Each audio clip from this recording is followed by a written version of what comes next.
Now we're talking about in the shop, which city had the most fashionable players.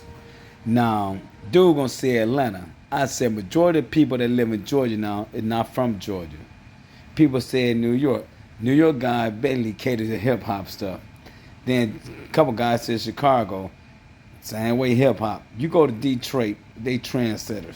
Detroit guy were wearing Cartiers, mink coat, Gators in the 70s and the 80s. In the 90s, Biggie said to my Detroit player with the big black Gators. Tupac and them started wearing Gators, Rolexes called the Detroit. Detroit dude wearing Rolexes in the 80s. When we was out there hustling, you go to every store, you go to every spot, you go to every club, the locker room, whatever in Detroit. And I ain't even from Detroit, I'm from Ohio.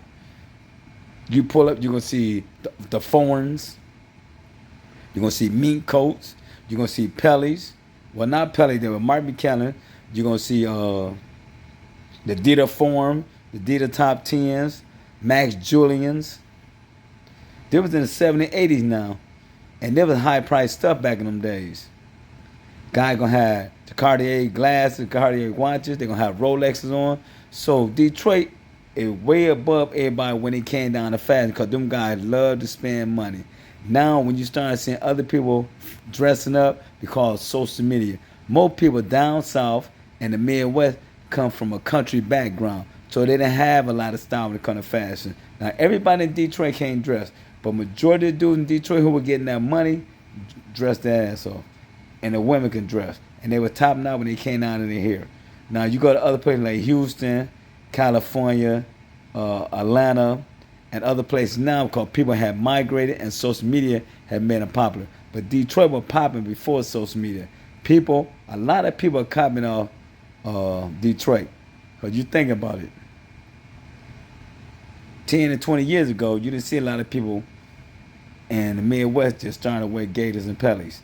You just started seeing them 10 years ago when people started getting buzzed down Rolexes, Cartier. Detroit was out there doing it. So I speak on it because, like I said, I travel the country.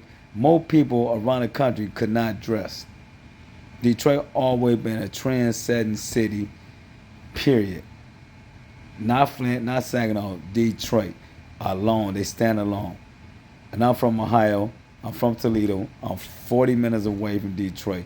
And we couldn't compare when it came down to fashion and the game that Detroit put out there.